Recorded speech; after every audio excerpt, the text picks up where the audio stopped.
Hello, അസ്സലാമു അലൈക്കും. റാഫി വ്ളോഗ്സിലേക്ക് എല്ലാവർക്കും സ്വാഗതം. ഞാൻ ഇന്ന് കുറച്ച് ഫ്രൂട്ട്സ് ഐറ്റം തൈകൾ കാണിക്കുകയാണ്. എല്ലാം കായ്ച്ചതുണ്ട്, കായ്ക്കാത്തതുണ്ട്, പൂവിട്ടതെല്ലാം ഉണ്ട്. ഇതൊരു സ്വീറ്റ് ബുഷ് ഓറഞ്ചാണ്. ഞാനിത് റാസ് ഗാർഡനിൽ നിന്ന് വാങ്ങിച്ചതാണ്. ഇതുവരെ കായ്ച്ചില്ല. നല്ല ഒരു വലിയ മരം ആയിട്ടുണ്ട്. ഞാൻ തറയിലാണ് വെച്ചിട്ടുള്ളത്. ഇത്രയും പൊങ്ങി. ഇത്രത്തോളം കായ്ക്കുമെന്നുള്ളതിന് നമുക്ക് കണ്ടറിയാം. ഇതൊരു അവോക്കാഡോയാണ്. അതും കായ്ക്കാറായി. ഹൈബ്രിഡ് ഇനമാണ്. പപ്പയ്ക്ക പഴുത്ത് നിൽക്കുന്നു. എന്തോ ചെറുതായിട്ടൊന്ന് പൊത്തി. അപ്പം നമ്മൾ വിചാരിച്ചില്ല അത് കിളികൾ കഴിച്ചുകൊണ്ട് പോട്ടെ എന്ന് അതിൽ തന്നെ നിർത്തിയിരിക്കുകയാണ്. നിറച്ച് കാച്ചായിരുന്നു. അതിപ്പോൾ തീരാറായി. ഇതാ ഒരു ജാമ്പ നിറച്ച് പൂവിട്ടിട്ടുണ്ട്, മൊട്ടിട്ടിട്ടുണ്ട്. എത്രത്തോളം കിട്ടുമോ നമുക്കറിയില്ല. ഇങ്ങനെ 2 എണ്ണം എനിക്കുണ്ട്. ഇത് സപ്പോട്ട. ഇങ്ങനെ ഞാൻ ഒരു 3 സപ്പോട്ട ഇങ്ങനെ ഞാൻ നട്ടിട്ടുണ്ട്. ഈ മാവ് നാംടോക്കിയാണ്. നല്ല കമ്പ് കനത്തിട്ടുണ്ട്. അത് ഉടനെ കായ്ക്കുമെന്ന് പ്രതീക്ഷിക്കുന്നു. ഇന്ത്യൻ മുസമ്പി, അതും നല്ല പൊങ്ങി വന്നിട്ടുണ്ട്. ഇത് വാരിയേറ്റഡ് പേര. നിറച്ച് മുട്ടുണ്ട്. വെട്ടമായതുകൊണ്ട് നല്ല മധുരമാണ്. ഇത് നേരത്തെ കാച്ചിട്ടുണ്ട്, അതുകൊണ്ട് ഇതിൻ്റെ മധുരം എനിക്കറിയാം. ഇത് സ്വീറ്റ് സ്റ്റാർ പുളിഞ്ചിക്കയാണ്. ഇതും കാച്ചിട്ടുണ്ട്, നല്ല മധുരമാണ്. ഇതൊരു കോട്ടൂക്കണമാണ്. ശരിക്കും പൂ ഇട്ടിട്ടുണ്ട്. പക്ഷെ ഇന്നലത്തെ മഴയത്ത് പൂ തൊഴിഞ്ഞു പോകുമെന്നൊരു സംശയമുണ്ട്.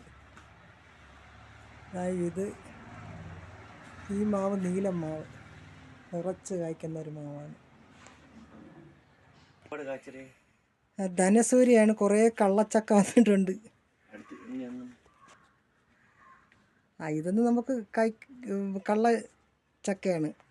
ധനസൂര്യ ഭയങ്കര റെഡ് കളർ എന്നാണ് അവർ പറഞ്ഞത്.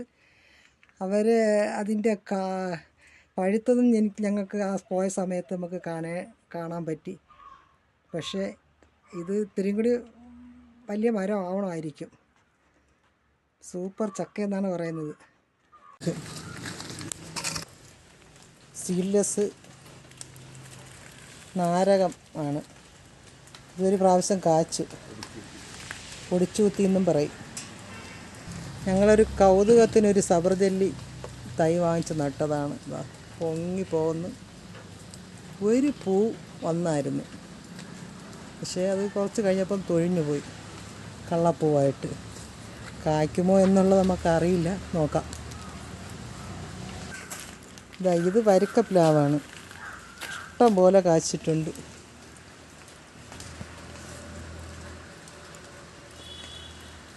മുകളിലിപ്പോൾ ഇരുട്ടായതുകൊണ്ട് അറിയാൻ വയ്യ. മുകളിലൊക്കെ നിറച്ച് കാച്ചിട്ടുണ്ട്. ഇതിൻ്റെ താഴ്ഭാഗമാണ് കൂടുതലും കായ്ഫലമുള്ളത്. ഈ ചെടിയുടെ ഇടയിൽ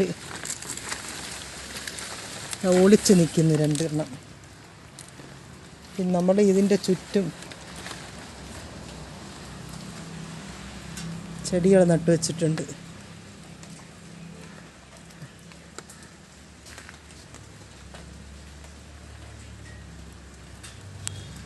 ഒരു കറിവേപ്പില വലിയൊരു മരം നമുക്കുണ്ട്. വലുതല്ല, സാമാന്യം. ഒന്നല്ല, ഒരു 4-5 കറിവേപ്പില ഉണ്ട്.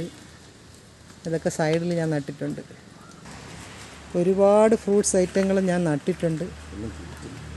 എല്ലാം ഇങ്ങനെ കായ്ക്കാറായി നിൽക്കുന്നതാണ്. കായ്ച്ചതുണ്ട്, കായ്ക്കാത്തതുണ്ട്, പൂത്തതുണ്ട്. അപ്പം എൻ്റെ വീഡിയോ സ്ഥിരമായി കാണുന്നവർ സബ്സ്ക്രൈബ് ചെയ്യുക, ഷെയർ ചെയ്യുക, ലൈക്ക് ചെയ്യുക. അപ്പം ഓരോന്നും ഇങ്ങനെ കായ്ക്കുന്നതെല്ലാം ഞാൻ നിങ്ങൾക്ക് കാണിച്ചു തരുന്നതാണ്. കാരണം നമുക്ക് സ്ഥലമില്ല എന്ന് ആരും പറയണ്ട. കുറച്ച് സ്ഥലത്താണ് ഞങ്ങളിത് ഒരുപാട് പൊങ്ങാതിരിക്കാൻ വേണ്ടിയിട്ടാണ് ഇത് നമ്മൾ നട്ടിരിക്കുന്നത്. ക്രോപ്പ് ചെയ്ത് നിർത്തിയിരിക്കുകയാണ്.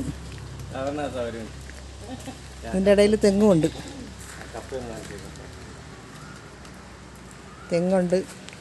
വാഴയുണ്ട്. സൈഡ് വാരം വാഴ വെച്ചിട്ടുണ്ട്. ഒരു കപ്പ കൊല അതിൻ്റെ കുലച്ചിരിക്കുന്നു. ഒരുപാട് കൊല നമുക്ക് കിട്ടിയിട്ടുണ്ട്. ഈ സൈഡിലെല്ലാം നമ്മൾ വാഴ വെച്ചിട്ടുണ്ടായിരുന്നു.